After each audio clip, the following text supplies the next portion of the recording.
आपके सामने मैं पढ़ने जा रहा हूं परमेश्वर के वचन से। पढ़िए बेटा, वचन निकाले उत्पत्ति की किताब और इसका 6 अध्याय।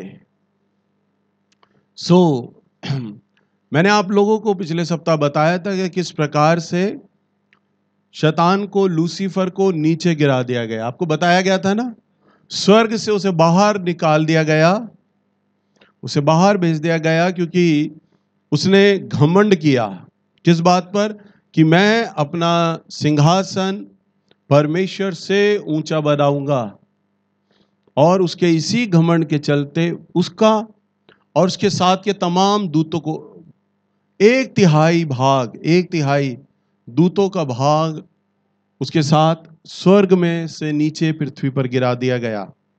अब जब पृथ्वी पर गिरा दिया गया तो शैतान का एक ही मिशन था और आज भी है कि परमेश्वर की बनाई हुई सबसे खूबसूरत रचना यानी मानव, मनुष्य, उसे वो बर्बाद कर दे। और परमेश्वर की बनाई हुई जो रचना है, आकाश, पृथ्वी, जीव जंतु, इन्हें भी बर्बाद कर दे। परंतु सबसे ज्यादा जो उसका फोकस है ना, वो मनुष्य पर है। क्योंकि प्रभु का वचन कहता है कि परमेश्वर ने आदम और हव्वा को अपने समान और अपने स्वरूप में रचा और बनाया।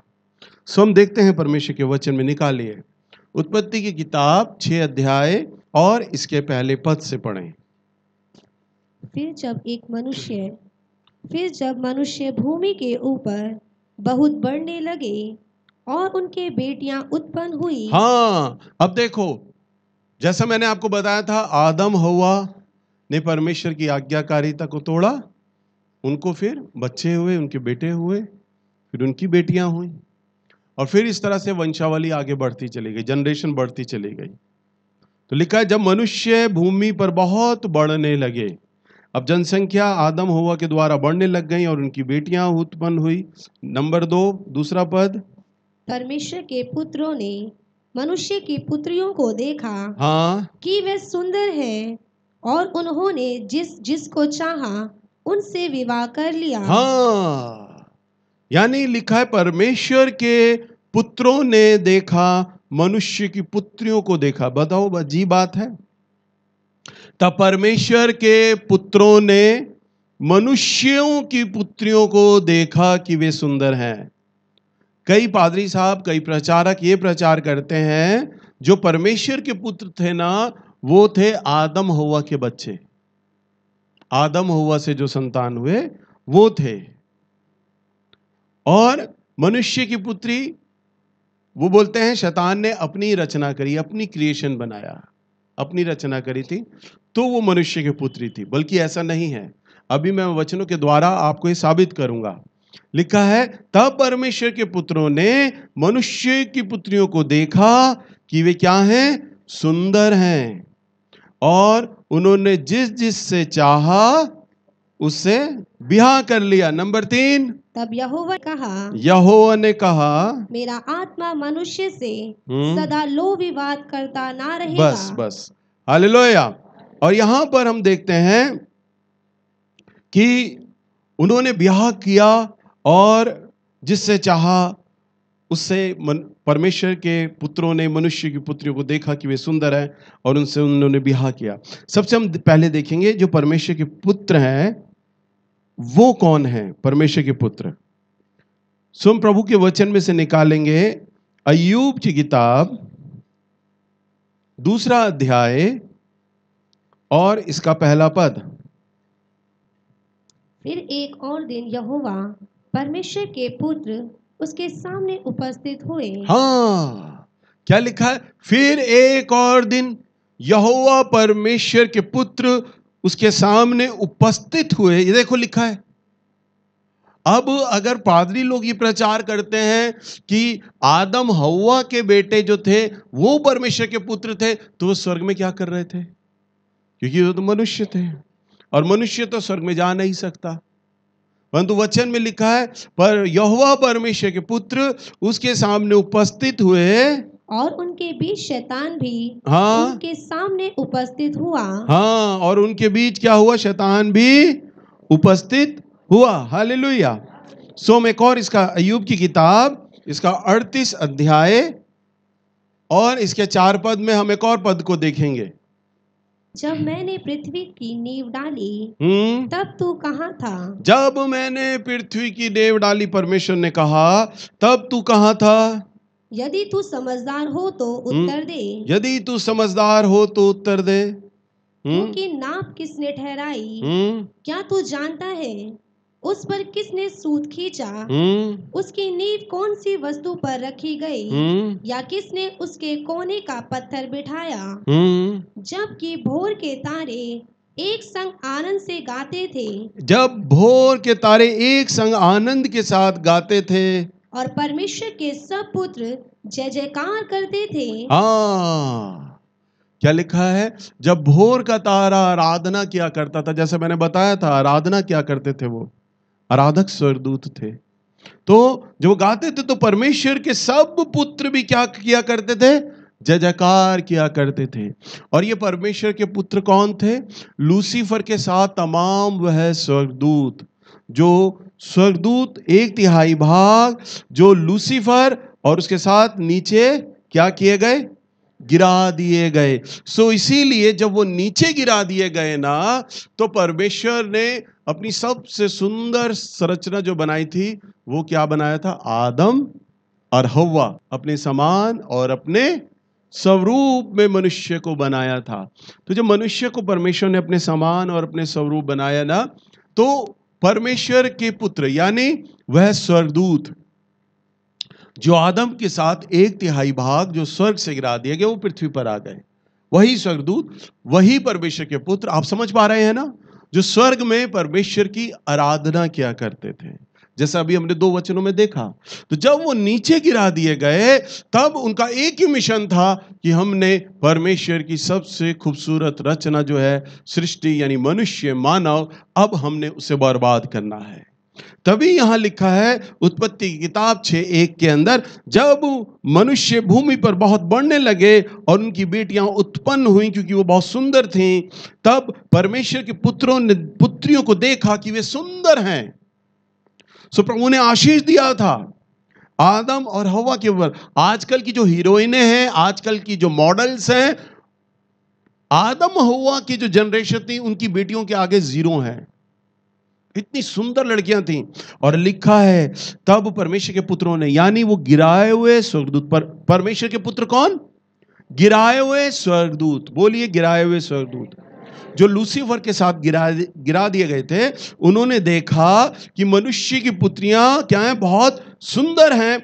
और उन्होंने जिस जिस से चाहा उनसे उनका ब्याह उन्होंने कर लिया। तीसरा पद, तब यहोवा की आत्मा ने कहा, मनुष्य के साथ मेरा आत्मा विवाद ना करता रहेगा, क्योंकि मनुष्य भी शरीर है। और यहां हम देखते हैं चौथे पद में, पढ़ो बेटा चौथा पद। उन दिनों में पृथ्वी पर दानव रहते। उन दिनों पृथ्वी पर बहुत दानव रहते थे। दानव यानी राक्षस। राक्षसों की आपने कहानियां पढ़ी होंगी। राक्षस कोई काल्पनिक कथा नहीं है, राक्षस थे। 20-20 फुट, 30-30 फुट, 40-40 फुट के लोग दानव हुआ करते थे। गोलियत क्या था? गोलियत भी तो दानव था। लिखा है कि और तब एक दानव पलिश्तियों की ओर से आया, वो राक्षस था, दानव था। सो दानव लोग रहा करते थे। और ये दानव कहां से हुए? वही परमेश्वर के पुत्र। अब परमेश्वर के पुत्र जो थे वो स्वर्गदूत, गिराए हुए स्वर्गदूत थे। परंतु परमेश्वर की ओर से, सुनो ध्यान से, परमेश्वर ने स्वर्गदूतों को एक वरदान यह भी दिया हुआ है कि वो जब चाहे आत्मा और जब चाहे बॉडी के फॉर्म में आ सकते हैं, शरीर धारण कर सकते हैं वो जब चाहे। हमारा परमेश्वर भी शरीर धारण करता है। तभी तो परमेश्वर प्रभु यीशु मसीह जब चेलों के पास आए तो थोमा को नहीं कहा था, ले मुझे छू, मेरी हथेलियों को छू, मेरे पंजर में हाथ डाल, छू सकता है तू मुझे। किसको छुआ जाएगा? प्रभु यीशु मसीह ने कहा, क्योंकि आत्मा के हाड़ और मांस नहीं होता। प्रभु यीशु मसीह को छुआ गया। स्वर्गदूतों के भी हाड़ मांस थे। मैं आपको और एक उदाहरण बताता हूं। जब प्रभु यीशु मसीह, जब स्वर्गदूत सोदोम और अमोरा को नाश करने जाते हैं, पता नहीं आप लोग कितना बाइबल पढ़ते हैं, सदोम और अमोरा को जब नाश करने जाते हैं, तब अब्राहम के बाद जब स्वर्गदूत आते हैं, तब अब्राहम को क्या कहा जाता है कि अब्राहम आता है और 3 स्वर्गदूत जो सोदोम और अमोरा को नाश करने जाते हैं, तब अब्राहम क्या करता है? उनके पैरों को धोता है। क्या करता है? आत्मा के पैरों को कोई छू सकता है?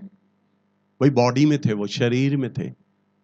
और अब्राहम तब उन्हें कहता है, तेरा दास तेरा आदर सत्कार करना चाहता है, तेरा स्वागत करना चाहता है, और उन्हें वो भोजन खिलाता है।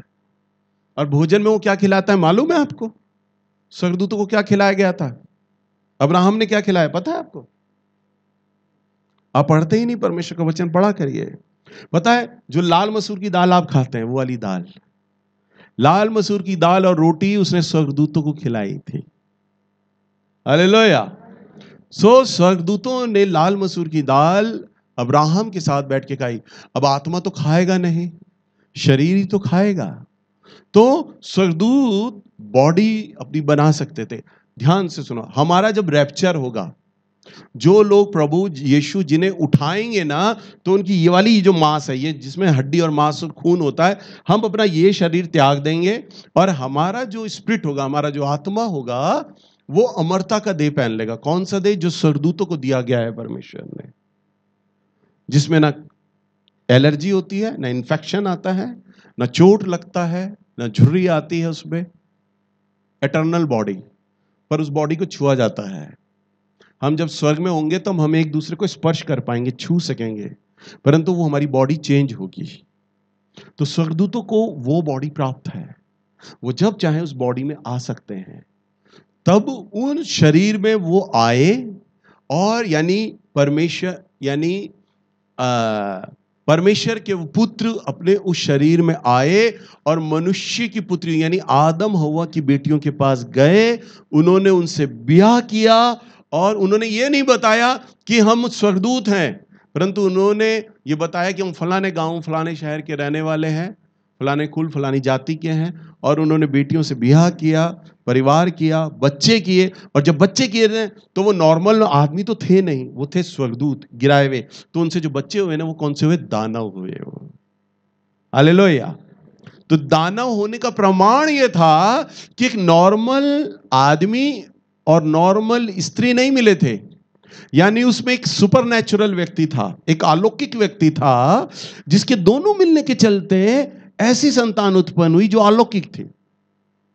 आप देखते हैं राक्षस गायब हो जाते थे, राक्षस एक जगह से कई जगह लोप हो जाया करते थे, उनके कद काठी बड़े हुए थे। सो बाइबल इस प्रकार से बताती है, उत्पत्ति किताब 6:4 में, उन दिनों में पृथ्वी पर बहुत दानव रहते थे। और आगे क्या लिखा है? और इसके पश्चात जब परमेश्वर के पुत्र मनुष्य की पुत्रियों के पास गए, तब उनके द्वारा जो पुत्र उत्पन्न हुए थे वे शूरवीर होते थे। हाँ, वो क्या होते थे? शूरवीर, योद्धा होते थे, लड़ाकू होते थे। हमारे भारत में बोला जाता है ना, शूरवीर हैं, शूरवीर की भूमि है। लड़ाकू होते थे, तंत्र मंत्र के द्वारा, तीर कमानों तलवारों के द्वारा, भालों के द्वारा मार दिया जाता था, दानव बनते थे। कैसे? वही वो लूसीफर की संतान। हालेलुया। समझ रहे हैं आप लोग? वचन में लिखा है, और वो क्या होते थे? बहुत शूरवीर होती थी। और आगे, जिनकी कीर्ति प्राचीन काल के से प्रचलित है। हाँ, जिनकी कीर्ति प्राचीन काल से, हजारों साल से उनकी गाथाएं हैं कि वो क्या होते थे? शूरवीर होते थे। अब शूरवीर का क्या काम होता है? लड़ाइयां करना, झगड़ना। तो जो परमेश्वर के पुत्र थे यानी स्वर्गदूत थे, उन्होंने मनुष्य के पुत्रों के संग विवाह किया, पुत्रियों के संग, उनके बच्चे हुए। परमेश्वर तो दया और प्रेम का सागर था, लड़ाई नहीं चाहता था, परंतु उन गिराए हुए स्वर्गदूतों ने क्या उन्हें हथियार चलाना सिखाया और हथियार बनाना सिखाया। समझ पा रहे हैं? तीर कैसे बनाया जाता है वो सिखाया, तलवार कैसे बनाई जाती है वो सिखाया, चक्कू कैसे बनाया जाता है वो सिखाया। बताओ, दुनिया का बड़ा सा बड़ा फाइटर ये नहीं बता सकता हथियार कैसे बनाए गए, कब किसने इन्वेंशन किए, कब किसने आविष्कार किए, परंतु बाइबल बताती है कि गिराए हुए स्वर्गदूतों ने आविष्कार किया था, सिखाया था हथियार बनाना। गूगल पे डालोगे तलवार किसने बनाई, कभी नहीं उत्तर आएगा तलवार किसने बनाई। चक्कू किसने आविष्कार किया, नहीं आएगा। परंतु बाइबल बता रही है किसने बनाए थे हथियार और किसने उनसे लड़ना सिखाया था। यानी उसने मनुष्य को इतना भ्रष्ट कर दिया कि हथियार बनाना और हथियार चलाने में उन्हें निपुण कर दिया, और वो लोग योद्धा कहलाया करते थे। क्या कहलाया करते थे? और वहां पर उनको नशा करना, शराब बनाना और शराब पिलाना सिखाना शुरू कर दिया मनुष्य के पुत्रों ने, और उनको वहां पर व्यभिचार करना, जुआ करना, हर तरह का पाप मनुष्य के बीच में बढ़ाना सिखाना शुरू कर दिया। यानी कि मनुष्य इतना भ्रष्ट हो गया, यानी इतना मनुष्य, परमेश्वर के पुत्रों ने मनुष्य को इतना भ्रष्ट करना शुरू कर दिया कि पृथ्वी को पूरा बिगाड़ दिया। पृथ्वी को क्या किया? बिगाड़ दिया। अदन की वाटिका में सांप स्त्री से बात कर रहा था। स्त्री से क्या कर रहा था? बात कर रहा था, है ना। परमेश्वर ने जानवरों को भी वो सामर्थ्य दे रखी थी कि जानवर तब बात क्या करते थे। परंतु परमेश्वर के पुत्रों ने, बाइबल से अलग किताबें मिलती हैं, उसमें यह लिखा है कि परमेश्वर के पुत्रों ने ना केवल परमेश्वर की बेटियों को भ्रष्ट किया, बल्कि जानवरों के साथ भी उन्होंने व्यभिचार किया, सेक्स किया जानवरों के साथ। और उसके करने के चलते जानवरों की भी जो पीढ़ी थी ना, वो भी भ्रष्ट हो गई, खराब हो गई, मैली हो गई। और वो अपने उस वरदान को गवा दिए कि वो मनुष्य की भाषा सुन सकें और समझ सकें और बोल सकें। नहीं तो एक सांप स्त्री से कैसे बात कर सकता था? आप सोचिए। परमेश्वर ने अलौकिक दुनिया, एक सुपरनेचुरल दुनिया मनुष्य के लिए बना रखी थी। आज हमारी जो जनरेशन है ना, हमारी जनरेशन ये सारी परमेश्वर के पुत्र और मनुष्य के पुत्रों से मिक्स होती हुई आई है, राक्षसों से मिक्स होती हुई आई है। और आज हमारी जनरेशन पूरी तरह बिगड़ गई है, पूरा फिल्टर होती चली आई है पाप के अंदर। तभी तो आज मनुष्य इतना बिगड़ गया है, इतना भ्रष्ट हो गया है। शैतान का एक ही मिशन था, एक ही उद्देश्य था कि मैं परमेश्वर की बनाई हुई खूबसूरत रचना को क्या करूं? बिगाड़ दूं, बर्बाद कर दूं। और वो उसने किया। और जब बर्बाद कर दिया, तब हम देखते हैं परमेश्वर के वचन में पद 5 में क्या लिखा है?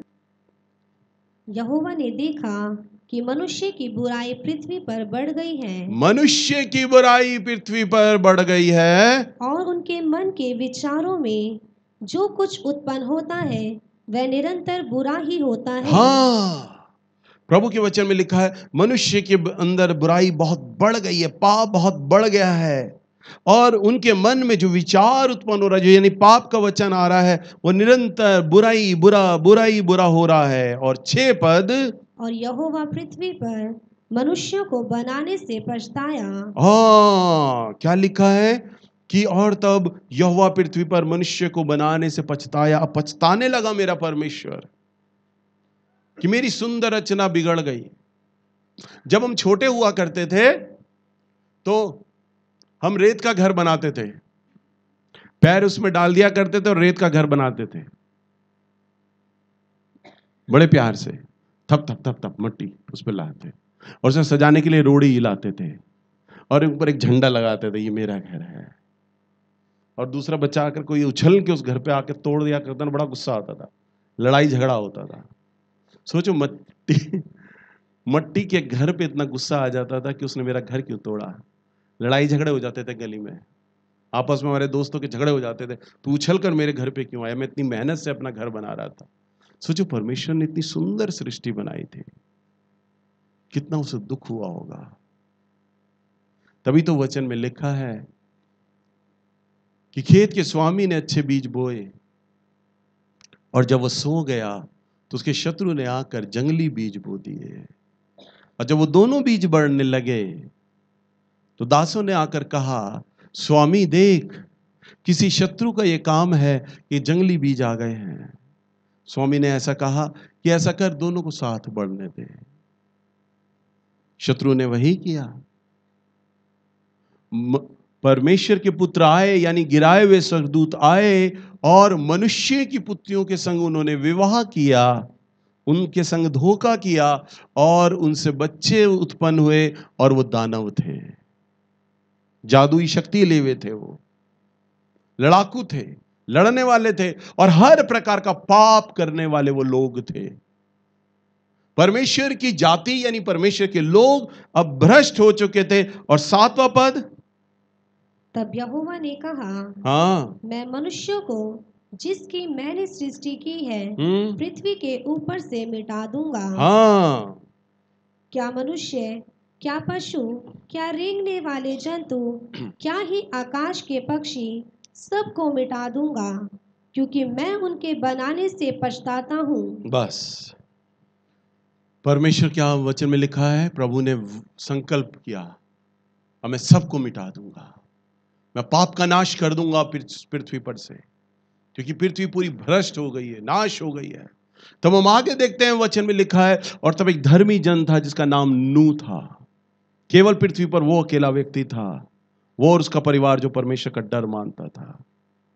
तब परमेश्वर ने कहा, ऐसा कर, अब तू एक नाव बना और मैं जल प्रलय के द्वारा 40 दिन 40 रात जल प्रलय करूंगा और मैं पृथ्वी को नाश कर दूंगा। तब परमेश्वर ने पृथ्वी को इसीलिए नाश किया क्योंकि पाप बहुत बढ़ चुका था, राक्षस थे। तब परमेश्वर के उस जल प्रलय के द्वारा सारे राक्षसों को परमेश्वर ने समाप्त कर दिया। डायनासोर थे क्योंकि उस उत्पत्ति के समय में परमेश्वर के पुत्र यानी गिराए हुए स्वर्गदूतों ने जब शारीरिक संबंध जानवरों के संग किया तो डायनासोर पैदा हुए, अजीबो गरीब जानवर पैदा होने लग गए, बड़े बड़े जानवर पैदा होने लग गए। सो परमेश्वर ने सृष्टि को नाश करना सोचा क्योंकि वो जानता था कि अब पाप बहुत बढ़ चुका है। और तब जल प्रलय के द्वारा परमेश्वर ने क्या किया, सृष्टि को क्या कर दिया, नाश कर दिया। कई बार आपने वचन में पढ़ा है, सुना है कि नूह के समय में परमेश्वर ने किस प्रकार से पृथ्वी पर से मनुष्य जाति को मिटाया। नूह के समय में ही वो एक ऐसा समय था जब राक्षस जाति को परमेश्वर ने मिटा दिया। नूह के समय में ही एक ऐसा समय था जब परमेश्वर ने डायनासोर को भी समाप्त कर दिया। हालेलुया। सो परमेश्वर ने क्या किया, पूरी मानव जाति को जल में डुबोकर नाश कर दिया। हम दोबारा से एक नए नियम में पुस्तक को देखेंगे, यहूदा की पत्री, लास्ट की पुस्तकों में है यहूदा की किताब, इसका 1 अध्याय और इसका 14 पद। हनोक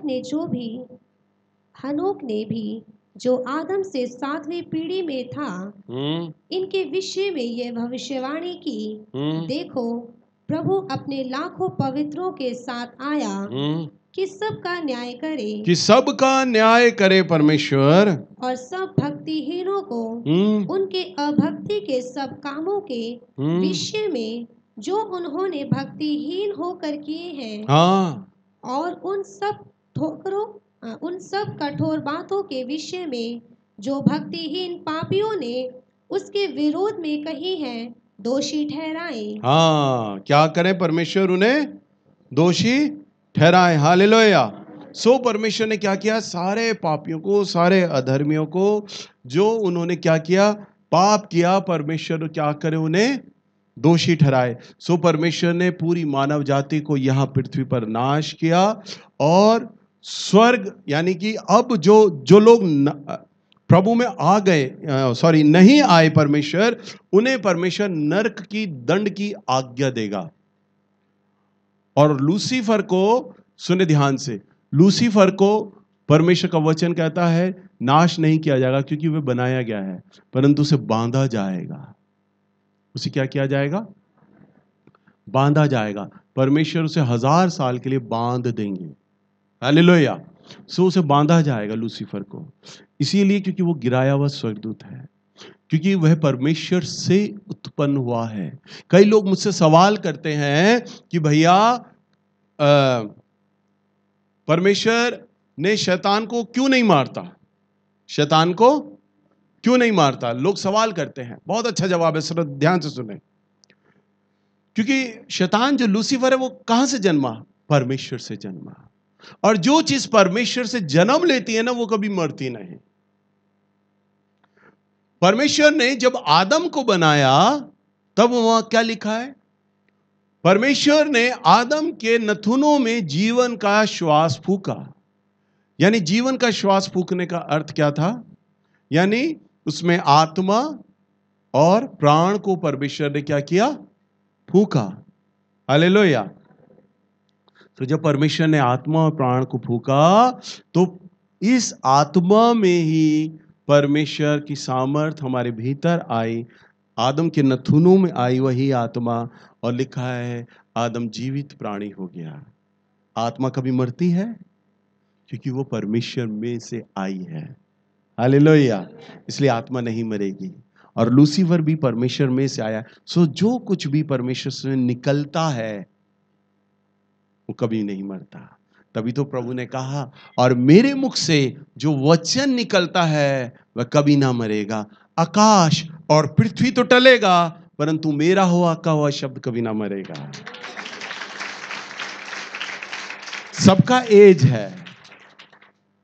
आकाश और पृथ्वी अपनी उम्र में खत्म हो जाएंगे, परंतु परमेश्वर के वचन का कोई एज, कोई लिमिट नहीं है, क्योंकि वे परमेश्वर में से निकला है। सो परमेश्वर और उसके गिराए हुए स्वर्गदूत जो हैं, प्रभु उन्हें बांध भले ही देगा, परंतु वे नाश नहीं हो सकते, क्योंकि वो परमेश्वर से निकले हुए हैं, परमेश्वर में बनाए हुए हैं। हालेलुया। भले ही आज उनकी बुद्धि भ्रष्ट हो गई, भले ही उन्होंने घमंड किया, भले ही उन्होंने विरोध किया, और आज भी विरोध कर रहे हैं। बस अब फर्क यह है कि वायरस तो आ गया है, बीमारी तो आ गई है। अब जैसे कोरोना शुरू हो गया है, तो वो आपको क्या कर रहा है? अब कोरोना से बचने के लिए, अब ये वायरस है, मरेगा कैसे? मर तो सकता नहीं, ये तो बन गया तो बन गया, आ गया तो आ गया। अब तो आपको मास्क लगाना है, सैनिटाइज करना है, अपने आप को बचाना है। हालेलुया। तो अब आपको शैतान भी ऐसे ही है, मरेगा तो है नहीं, पर इसका रोकथाम क्या? अब अपने आप को बचाना है। अपने आप को कैसे बचाना है? परमेश्वर के वचन के द्वारा आपको ये नॉलेज लेना है, ज्ञान लेना है कि वो वहां कहां, किस जगह पर बलवंत होता है, उसकी शक्तियां क्या हैं, उसकी ताकत क्या है, उसकी कमजोरी क्या है। आपको ये बातें समझने की और जानने की आवश्यकता है। जब आप इन बातों को समझने लगते हैं, जानने लगते हैं, तब आप प्रभु में बलवंत हो जाते हैं। हालेलुया। सो ये बात रख लीजिए, परमेश्वर के आगे, परमेश्वर के सामने, उसके लोगों के सामने शैतान की कोई बिसात नहीं है। शैतान केवल उन्हीं पर अपनी प्रभुता कर पाता है, केवल शैतान उन्हीं पर हमला कर पाता है जो लोग परमेश्वर के वचन को नहीं जानते हैं। जो लोग परमेश्वर के वचन से अनजान हैं, शैतान की प्रभुता केवल उन तक ही हो पाती है। हालेलुया।